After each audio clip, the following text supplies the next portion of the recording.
দুপুরের সময় সঙ্গে আছি আমি সজল মিত্র রিচার্ড। এবার অন্যান্য শীর্ষ সংবাদ। টিকা নেয়ার বয়সসীমা 55 থেকে 40-এ নামিয়ে আনায় বেড়েছে গ্রহীতার সংখ্যা। উৎসাহিত করেছেন গুরুত্বপূর্ণ ব্যক্তিরাও। বলছেন বিশেষজ্ঞরা, কেন্দ্র বাড়ানোর পরামর্শ। আমি অনেক কষ্ট করি জায়গাটা নিয়েছি আমার সন্তানদের জন্য।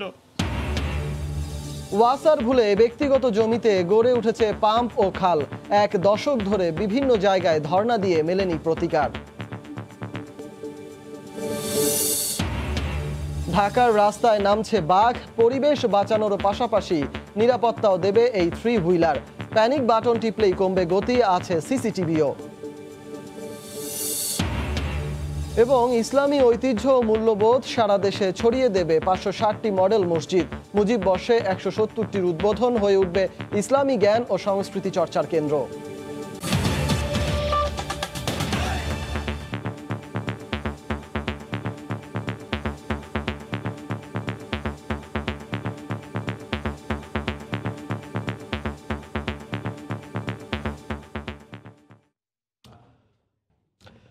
করোনার ভ্যাকসিন নেয়ার বয়সসীমা 55 থেকে 40-এ নামিয়ে আনায় বাড়ছে টিকা গ্রহীতার সংখ্যা। সমাজের গুরুত্বপূর্ণ ব্যক্তিরা টিকা নেয়ায় উৎসাহিত হয়েছেন, সাধারণ মানুষ এমন মত বিশেষজ্ঞদের। কেন্দ্রের সংখ্যা বাড়ানোর পরামর্শও দিয়েছেন তারা। এদিকে প্রতিদিন টিকা দেয়ার হার 3 লাখে উন্নীত করতে চায় সরকার। ফারুক ভাইয়া রবিনের রিপোর্ট।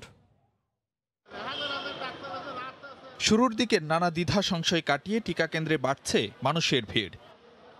গণহারে টিকা প্রয়োগের প্রথম দিন রোববার সারা দেশে সর্বসাকল্যে টিকা প্রয়োগ করা হয় 31,160 জনের দেহে। এরপর প্রতিদিন তা বাড়তে থাকে আশাব্যঞ্জক হারে। টিকা প্রয়োগের প্রথম সপ্তাহের সবশেষ কার্যদিবস বৃহস্পতিবার একদিনে টিকাগ্রহীতার সংখ্যা ছাড়াই 2 লাখ। বিশেষজ্ঞরা মনে করেন, সব শ্রেণীর নাগরিকের জন্য টিকা উন্মুক্ত থাকার বয়সসীমা 55 থেকে নামিয়ে 40 বছর করার সরকারি সিদ্ধান্ত এক্ষেত্রে ভূমিকা রেখেছে। পাশাপাশি গুরুত্বপূর্ণ ব্যক্তিদের টিকা গ্রহণ উৎসাহিত করেছে সাধারণ মানুষকে। তবে কর্তৃপক্ষ চায় দৈনিক টিকার হার 3 লাখের বেশি ছাড়িয়ে নিতে।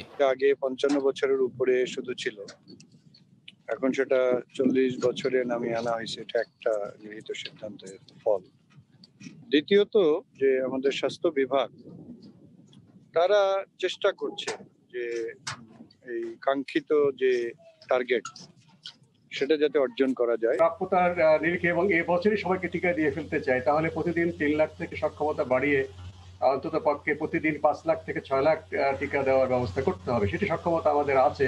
প্রতি মাসে ভারত থেকে 50 লাখ টিকা আমদানির বাইরেও বাংলাদেশের সামনে সুযোগ তৈরি হয়েছে কোভ্যাক্সের মাধ্যমে টিকা পাওয়ার। প্রথম চালান এবং পরবর্তী চালানগুলো তারা আমাদেরকে প্রায় 1,27 লাখ ডোজের টিকা আমাদের এই অক্সফোর্ড অ্যাস্ট্রাজেনেকার টিকাটাই আমাদেরকে দেওয়া হবে। সব শ্রেণীর মানুষকে টিকার আওতায় আনতে টিকা কেন্দ্র আরো সম্প্রসারিত ও নিবন্ধন প্রক্রিয়াকে মানুষের দোরগোড়ায় পৌঁছে দেওয়ার তাগিদ বিশেষজ্ঞদের। টিকা কেন্দ্র যদি আমরা ইউনিয়ন পর্যায়ে কিংবা কমিউনিটি ক্লিনিকে নিয়ে যাই, যেখানে মানুষের কাছাকাছি হবে, যাতে করে মানুষ সহজে আসতে পারেন টিকা দিতে, এটা এক।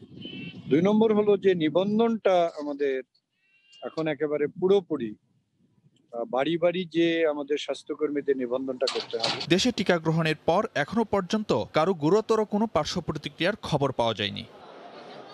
ফারুক ভাইয়া রবিন, সময় সংবাদ, ঢাকা। ব্যক্তিগত জমি দখল করে বসানো হয়েছে ওয়াসার পানির পাম্প, তৈরি হয়েছে খাল। আর খাল ও পাম্পের জন্য নির্ধারিত জায়গায় প্রভাবশালীরা নির্মাণ করেছে বিশাল অট্টালিকা। রাজধানীর মোহাম্মদপুরে ঘটেছে এমন ঘটনা। জমি হারিয়ে দিশেহারা ভুক্তভোগীরা বিভিন্ন জায়গায় ধর্ণা দিয়েও পাচ্ছেন না কোনো প্রতিকার। ভুল স্বীকার করে প্রায় 1 দশক ধরে ক্ষতিপূরণ দেওয়ার কথা বললেও তা বাস্তবায়ন না করার অভিযোগ উঠেছে ওয়াসার বিরুদ্ধে। মাহমুদ রাকিবের রিপোর্ট। দুই পাশে বিশাল দুটি অট্টালিকা, তার মাঝখানে ওয়াসার মালিকানাধীন খাল ও পানির পাম্প। মহানগর জরিপ দাগ অনুযায়ী ওয়াসার পাম্প, ওয়াকওয়ে ও 2 পার বাধাই করা এই খালের অংশবিশেষ রয়েছে 137 নম্বর জমির ওপর। একইভাবে পাম্পের পাশের রাস্তা ও বহুতল ভবনটি নির্মিত হয়েছে 135 নম্বর দাগে। আর খালের অপর পাশে 138 নম্বর দাগে রয়েছে আরেকটি বিশাল অট্টালিকা। তবে ম্যাপ অনুযায়ী পাম্প হবার কথা 135 আর খাল হবার কথা ছিল 138 নম্বর দাগে। জেলা প্রশাসক থেকে অনুমতিপত্রে তার প্রমাণও মেলে। 137 নম্বর দাগের জমির মালিকের অভিযোগ, 2012 সালে মোহাম্মদপুরের সাবেক এমপি মকবুল হোসেন ও আশপাশের প্রভাবশালীরা ওয়াসাকে ম্যানেজ করে তাকে জমি ছাড়া করে সেখানে পাম্প বসায়। তো আমি এখন উদ্বাস্ত বাইরে বাইরে রাস্তায় ঘুরি। আমি এখন আপনার দেশে যদি ঠিকানা থাকতো আমি চলে যেতাম দেশে। আমার তো কিছু না, আমি মেয়েদেরকে কি করবো? আমি এখন আপনাকে আর বলতে পারতেছি না। আমি খুব কষ্ট হয় আমার এখন। আমার কিছু ব্যবসা বাণিজ্য ছিল, সেটাও শেষ হয়ে গেছে। আমি অনেক কষ্ট করি জায়গাটা নিয়েছি আমার সন্তানদের জন্য, কিন্তু এই জন্য তো সমাজ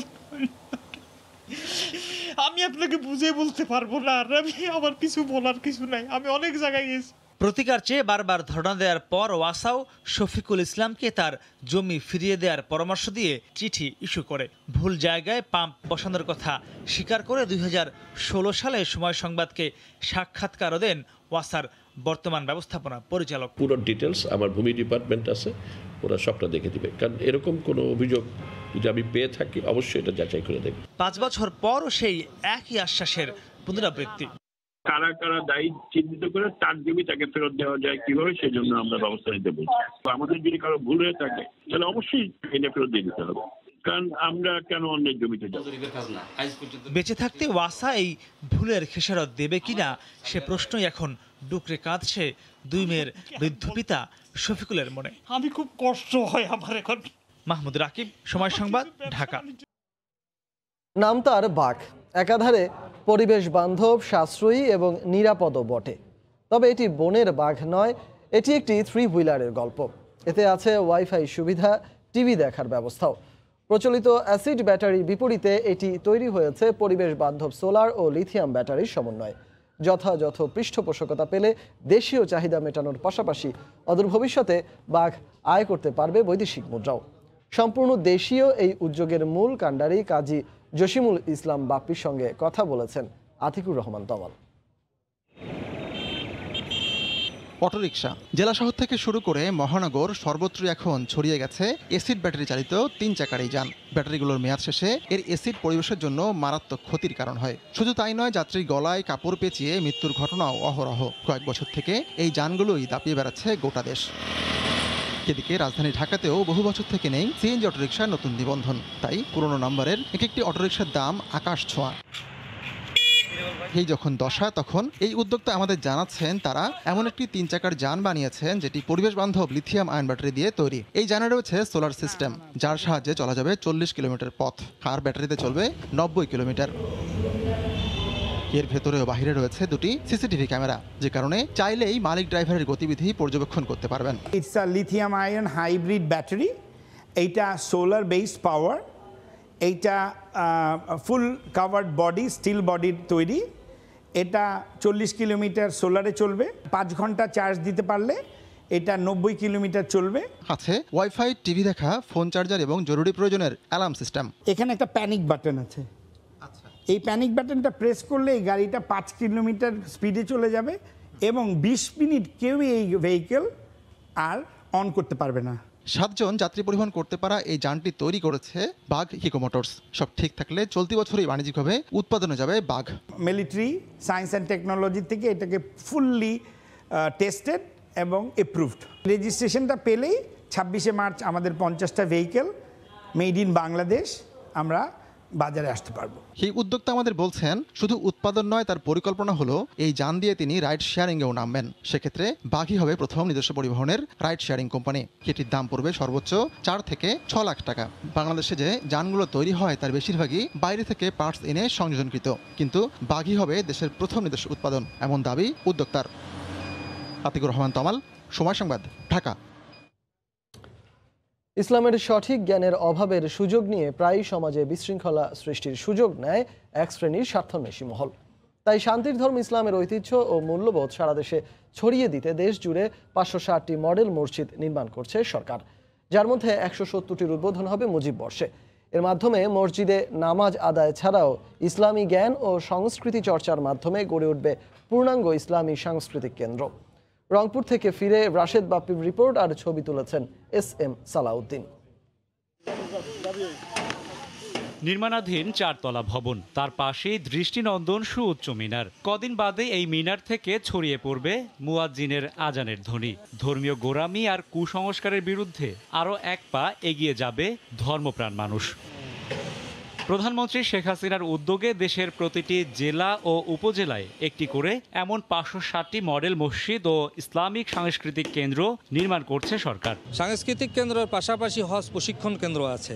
পুরুষ ভাইরা তো নামাজ পড়বেন, তার পাশাপাশি মা বোনদেরও নামাজের জায়গা আছে। মানুষ আল্লাহকে সেজদা করবে এমন একটি জায়গা নির্মাণ করে দেওয়া নিঃসন্দেহে একটি বড় সওয়াবের কাজ। প্রকল্প অনুযায়ী 40% জায়গার উপর জেলা পর্যায়ে 4 তলা এবং উপজেলা পর্যায়ে 3 তলা হচ্ছে মসজিদগুলো। এইখানে আসলে একজন লোক ইসলামের সুশিক্ষা পাবে, যাতে করে আমাদের এই সমাজে জঙ্গিবাদ জন্ম না হয়। সেই কারণে এই মসজিদগুলি আমাদের একটা বিশাল ভূমিকা রাখবে। সংশ্লিষ্টরা বলছেন, একসঙ্গে এত সংখ্যক মসজিদ নির্মাণের এই কর্মযজ্ঞ পৃথিবীর ইতিহাসে এক অনন্য নজির। 8,722 কোটি টাকার এই প্রকল্পের পুরো অর্থায়ন করেছে বাংলাদেশ সরকার। ধর্মীয় মূল্যবোধ প্রতিষ্ঠিত হয়, সেখানে যেন এই নিজেরা কুসংস্কার থেকে বা গোঁড়ামি থেকে তারা মুক্ত থাকতে পারে, এই ধারণা থেকেই মূলত মডেল মসজিদগুলো নির্মাণ করা হয়েছে। এছাড়া মাদ্রাসা শিক্ষার আধুনিকায়নে দেশের প্রতিটি সংসদীয় আসনে 6টি করে সারা দেশে 1800টি মাদ্রাসা নির্মাণ করছে সরকার। মাদ্রাসা মনে করেন এখান থেকে 4 মাইল দূরে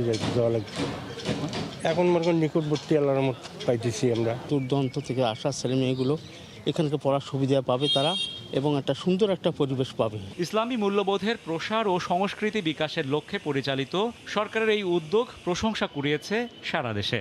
প্রচলিত সকল ধ্যান ধারণা ভেঙে দিয়ে সারা দেশে এখন উদ্বোধনের অপেক্ষায় এমন 560টি মডেল মসজিদ। স্থানীয়রা বলছেন, এর মাধ্যমে মসজিদ শুধু প্রার্থনালয় নয়, রূপ নিবে একটি ইসলামিক সাংস্কৃতিক কেন্দ্রে। ভূমিকা রাখবে জ্ঞান বিজ্ঞান চর্চা সহ ইসলামের অপব্যাখ্যা রোধেও। রাশেদ বাপ্পি, সময় সংবাদ, রংপুর। প্রায় 50 বছরের পুরনো ব্যবসায়িক ঠিকানা কারওয়ান বাজার ছেড়ে মোহাম্মদপুরের বেড়িবাঁধে চলে যাচ্ছে শুটকির আড়ত।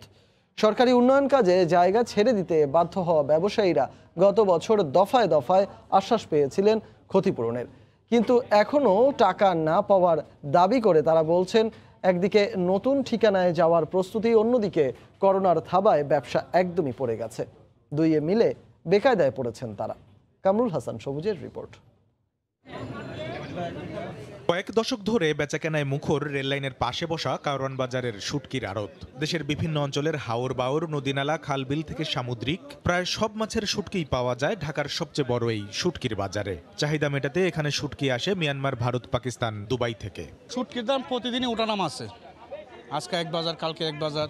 স্টকে অনেক মাল আছে, দূর দূরান্ত একটু কম আসে, কিন্তু ঢাকার আশেপাশে যারা আছে তারা আসে।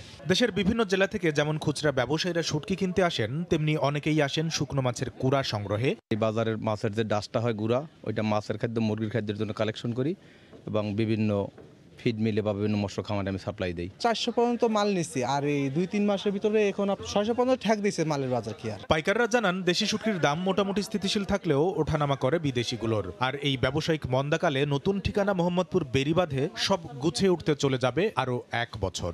মাল আসতে পারতেছে না, এরা বর্ডার বন্ধ রাখছে, এই কারণে বাংলাদেশে একটু দাম বেশি। আগে যে তুলনা ছিল, যদি এক একটা দোকানে যদি 20,000 30,000 টাকা বিক্রি করছে, এখন এই দোকানে 10,000 টাকা বিক্রি সেল নেমে আসছে। জায়গাটা চেঞ্জ হয়ে যেতেছে। এই কাস্টমার আমরা যতই বলি, বলো তো চিনতে তো অনেক সময় যাবে। নতুন ঠিকানায় বাজার বসবে মার্চের শুরু থেকে, কিন্তু পুরনো ঠিকানা ছাড়ার ক্ষতিপূরণের টাকা এখনো হাতে পাননি ব্যবসায়ীরা। টলসেতুর কারণে আমাদের মার্কেট প্রায় 40টা দোকান ভাঙা পড়ছে, যার কারণে মার্কেট সরিয়ে নিতে আমরা বাধ্য হচ্ছি। কিন্তু এখন পর্যন্ত সরকারের যে ক্ষতিপূরণ সামান্য নামমাত্র আমাদের দেওয়া হয়েছে, এই টাকাটা এখনও পাইনি। আমরা ডিসি অফিস যেতেছি, আজকে জেলে সামনের সপ্তাহ, পরের সপ্তাহ, পরের মাসে যোগাযোগ করেন। এই হয়রানির মধ্যে আমরা এখনও আছি। ব্যবসায়ীরা জানান, আগে 60টির মতো দোকান থাকলেও উচ্ছেদের ফলে কয়েক মাস ধরে বেচাকেনা চলছে 32টি দোকানে। কামরুল হাসান সবুজ, সময় সংবাদ, ঢাকা। বিশ্বসেরা ওয়ানডে অলরাউন্ডার সাকিব আল হাসান বলছেন, গত 1 দশকে বাংলাদেশের অর্থনৈতিক অগ্রগতি প্রমাণ করে সম্ভাবনার নতুন দিগন্ত। দুবাইয়ের পার্ক হায়াত হোটেলে বাংলাদেশ সিকিউরিটি এক্সচেঞ্জ কমিশন আয়োজিত রোড শোর 3য় দিনে এক শুভেচ্ছা বক্তব্যে তিনি একথা বলেন। সাকিব আল হাসান প্রবাসীদের বাংলাদেশে বেশি বেশি বিনিয়োগের আহ্বান জানান। দুবাই থেকে শিবলি আল সাদিকের রিপোর্ট। পুঁজিবাজারে প্রবাসী বাংলাদেশি ও বিদেশি বিনিয়োগকারীদের আকর্ষণে Bangladesh securities and exchange commission আয়োজিত 4 দিনব্যাপী রোড শোর তৃতীয় দিন বৃহস্পতিবার আলোচনার বিষয় ছিল scope of private equity and venture capital investment in Bangladesh. এক পর্যায়ে সেখানে হাজির হন বিশ্ব ক্রিকেটের অন্যতম নক্ষত্র সাকিব আল হাসান। তিনি দেশের পুঁজিবাজারে বিনিয়োগ করার জন্য আহ্বান জানান। I can say the way Bangladesh progressed in last 10, 12, 15 years, if it continues like that, I think we got a huge potential.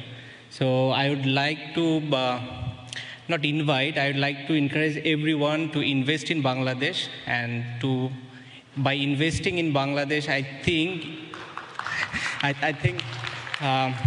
it will obviously benefit you and at the same time our country as well. পৃথিবীর সব দেশেই কিন্তু বিনিয়োগ করলে যেই return পাওয়া যায় বাংলাদেশে এই মুহূর্তে তার থেকে বেশি পাওয়া যায়, এবং আমরা তাই মনে করি বিদেশে অবস্থান করছেন যেসব বাংলাদেশি ভাই বোনেরা, ওনারা একদিকে কষ্ট করছেন, কষ্ট করে সঞ্চয় করছেন, কিন্তু সঞ্চয়ের ঠিক রিটার্ন পাচ্ছেন না। আরেকদিকে আমাদের দেশে এখন বিনিয়োগের ব্যাপক সুযোগ। তো এই দুটার যোগসূত্র যদি আমরা করে দিতে পারি তাহলে ওনারাও একদিক থেকে লাভবান হবেন, দেশও লাভবান হবে।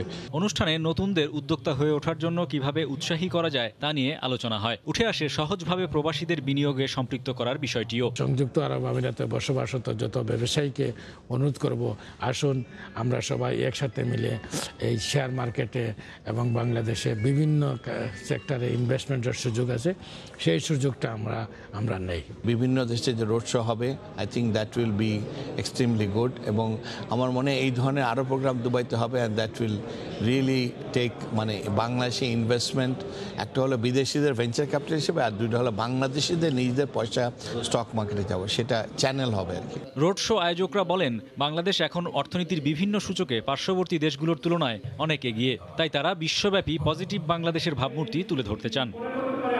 সময় সংবাদ, সংযুক্ত আরব আমিরাত। এ পর্যায়ে শীর্ষ সংবাদ জানিয়ে দিচ্ছি আরেকবার। টিকা নেয়ার বয়সসীমা 55 থেকে 40-এ নামিয়ে আনায় বেড়েছে গ্রহীতার সংখ্যা। উৎসাহিত করেছেন গুরুত্বপূর্ণ ব্যক্তিরাও, বলছেন বিশেষজ্ঞরা। কেন্দ্র বাড়ানোর পরামর্শ। এবং ঢাকার রাস্তায় নামছে বাঘ। পরিবেশ বাঁচানোর পাশাপাশি নিরাপত্তাও দেবে এই 3 হুইলার। প্যানিক বাটন টিপলেই কমবে গতি, আছে সিসিটিভিও। এই ছিল দুপুরের সময়ে, আর সঙ্গে থাকুন সময়ে।